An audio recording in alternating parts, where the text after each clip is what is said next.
YouTube. I'm try and make this video for the third time. Something doesn't really, I guess, want me to make this video, because every time I do it, it just stops recording, and it's getting really annoying. I've been asked by a lot of people to tell this story, so I'm gonna do it. I promised you guys I'd do it in my returning video to YouTube, and so here it is. This story is about manifestation of a demonic entity and possession of a friend of mine, and this is a true story. This happened. Well, me and my ex, we broke up September 11th of 2013, of all dates, and this happened within a few days of that. So here we go. Well, actually, it happened a little bit before that, and then it happened again. But anyway, here we go. 2 weeks before me and my ex broke up, we were sitting in the living room and we were watching, some New World Order videos, videos about what's going on in the world. And, she gets the picture. She understands what's happening in the world. And she was telling me that, she's scared, that she's afraid of the things that are coming upon the world. And I was telling her, you should have no fear, that, you're a believer, and that God will protect you. And that's the reason he woke us up, to sound the alarm. We were the watchmen on the wall. And, I was explaining to her what fear really is. It's a frequency. It's an energy. And there's only two frequencies that exist throughout the universe. You have a positive and a negative, a high, a low, and a love and a fear. It's all the same two frequencies. So, as I'm telling her that, this thing out of the corner of my eye appeared. Okay, we have about 10-foot ceilings, and this thing stood, about 8-9 foot tall.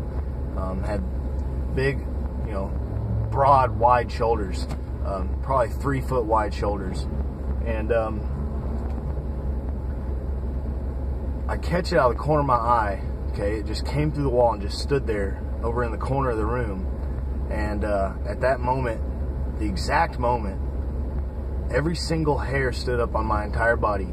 And I felt this wall or wave of fear, this energy come through my body, and it's just pulsating, and I'm freaked out, okay? And at the exact same time, all that transpired within a few seconds. At the exact same time I, felt that, my ex, who's sitting right next to me at the time, she takes a huge breath, and she goes like this. She goes, and was going up the back of the couch and was trying to get away from something, and she starts, crying, tears falling from her eyes, and I'm looking at this thing over here in the corner, and I look at her, and I'm like, and she's looking at it, and I ask her, I'm like, what do you see? What's the matter? What's wrong? And she's just shaking her head and pointing her finger at it. And it was, okay, we're in a room that, the blinds were shut, the lights were on in the other room, so I mean, it was still light enough to see everything, but I know it wasn't some sort of shadow, okay? And then all of a sudden, the thing takes off through the house, and we have an island that's in our kitchen, and it's doing circles around the island. And my son had a coloring book and some colors and stuff, and the cats were on the table, and all of a sudden everything flew off the table. My cats are running through the house. And it was just pandemonium for a few minutes, and I realized, this is out of this world. This is some sort of demonic thing, and I fell to my knees, and I just fell into prayer. And within 3 minutes, it was over, and that was it. Okay, we both were talking about, you saw what I saw, right? What'd you see? What'd you see? What did your hair stand? We talked about the whole thing, and we both went through the exact same thing. And so from that moment on, we were at each other's throats. We were arguing, and the whole nine. And usually we get along, and 2 weeks go by, and we broke up. It was over. My entire life had changed. I lost my first love, and I lost the ability to see my son. I didn't see him for months after. But 2 weeks after we broke up, or I'm sorry, 2 days after we broke up, my car had broken the steering rack. So I'm up under the car in my garage. It's up on, if any of you guys have worked on vehicles, I do it for a living. When you're under a vehicle, you're scared, you know. Anything can happen. Accidents happen, and, you know, cars fall and people die. And so I have the front wheels off the ground, and I'm replacing the rack and pinion on it. And something just flew in my eye. And it's up on jack stands, and I'm up under there, and I'm getting the bolts and the lines reconnected to the rack and pinion. And all of a sudden, my best friend who was with me at the time put his hands on the car and pushed the car. Okay, and the jack stands, they cant to one side, and I grabbed the frame and I scream his name. I said, "Zach, you're pushing the car on me." And I'm holding the car over from going any further. And finally he realized what he's doing, and he let go, and I was able to bring the car back down onto the stands. Okay, and you know, adrenaline's rushing through my mind, and I'm sure I yelled a cuss word at him, and I was, you know, I almost died. And so he was like, "I'm sorry, man, I wasn't even paying attention." He goes back in the house through the garage door entrance in the living room.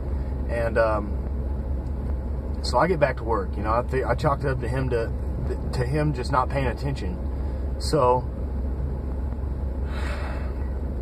I'm back under the car, and he's coming in and out of the garage. He'd go in the house and come back, in the house and come back.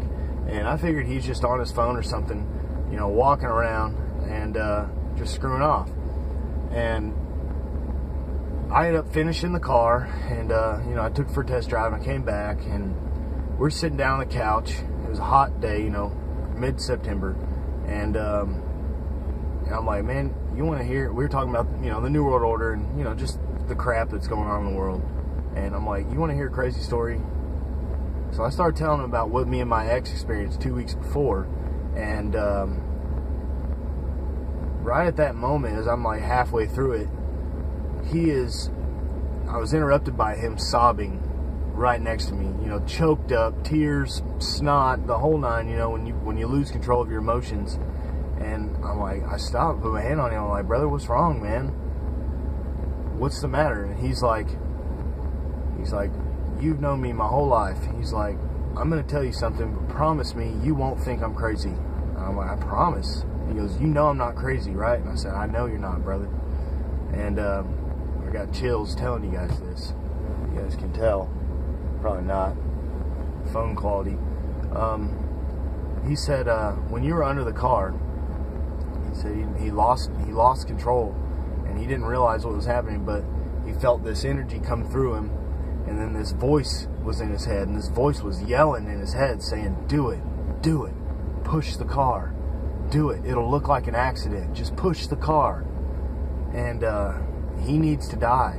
And right when he said that, man, I wasn't expecting it. Every single hair stood up on my body again, and that fear flowing through me again. And I knew that, you know, something was after me. And he's sobbing telling me this. He said that, you know, when I yelled his name, he goes back in the house. And when he goes back in the house, he got into this freaking mental battle with this thing in his head telling him to come out there and push the car on me. And that's why he kept going in and out, in and out, in and out. He was fighting that voice in his head because he knew it was wrong, but it was like he lost control of his physical body, and something was like controlling his body, and he was in a battle to you know, maintain control and to keep me from dying. And right as he's, you know, ending that, every hair standing up on my body, and I feel the same fear energy flowing through me. And that entity, that shadow figure thing that appeared in front of me and my ex, reappeared in front of him too. Okay, so now I have two witnesses that are, you know, seen the same thing I saw, and it did the same thing throughout the house, just doing circles through the living room and the kitchen, and, you know, things knocking off the counters and off the table, papers and crap. And I looked at it, and I'm like, it's back. Me and my ex saw, it's back, it's happening again. And we both got it, and we bolted out the door. And that was it. Okay? And so he left, and it'll be 2 years this September.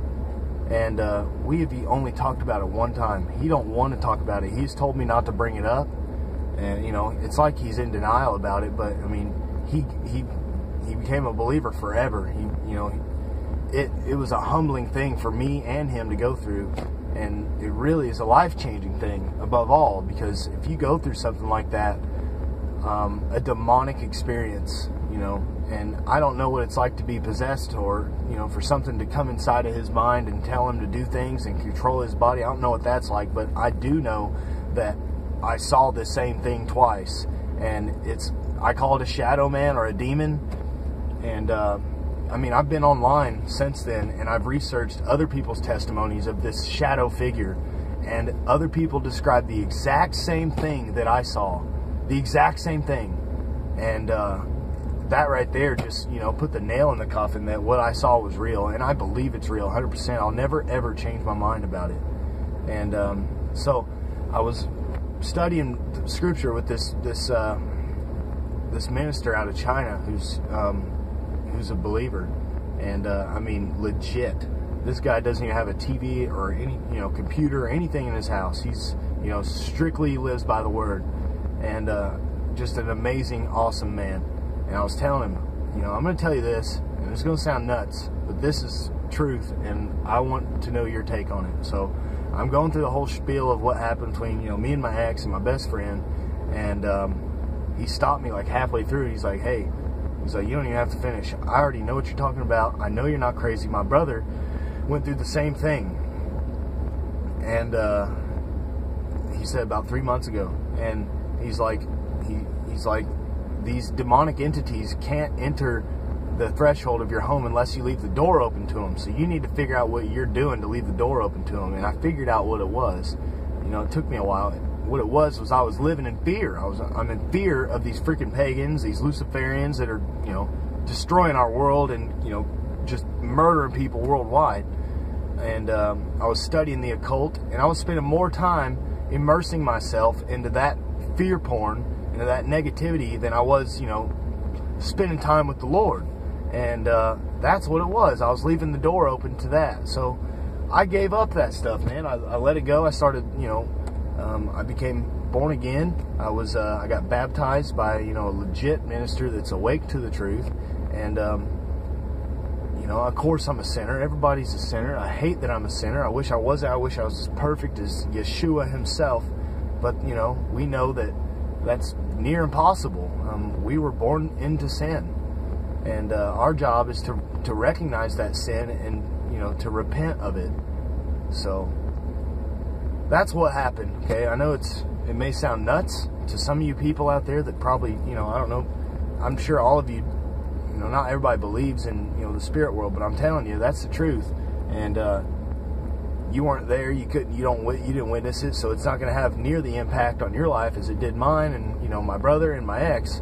But I guarantee you, if I take this camera to my brother's house, who's actually just right back there about a mile, but he's at work, or if I take it to my ex, they will tell you the exact same story. We have nothing to hide. Why would we make this freaking story up?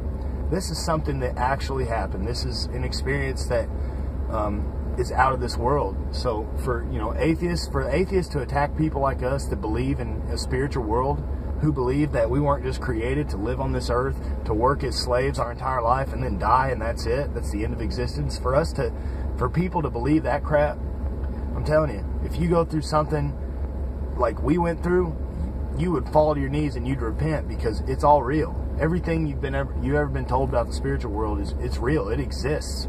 And that was it, man. I will never ever fall back to the old me ever again, because I believe 100% that there's a heaven, there's an afterlife, and this world is only temporary. So for you out there that are believers, if you got questions or anything, if you've experienced anything similar to what I've gone through, leave it in the comments. I'd love to hear about it. It'd make for a great conversation. So I got 30 seconds left on this video. I want to say, you know, thanks for watching my videos. Thanks to all my subscribers. I think I'm up to almost 2,100 of you. Almost 300,000 views. It's just amazing that people in this world are interested in, you know, what I have to say. And it's pretty cool. So thank you guys for watching. God bless you. I love you. And I hope you're having a wonderful day. Take care. Bye-bye.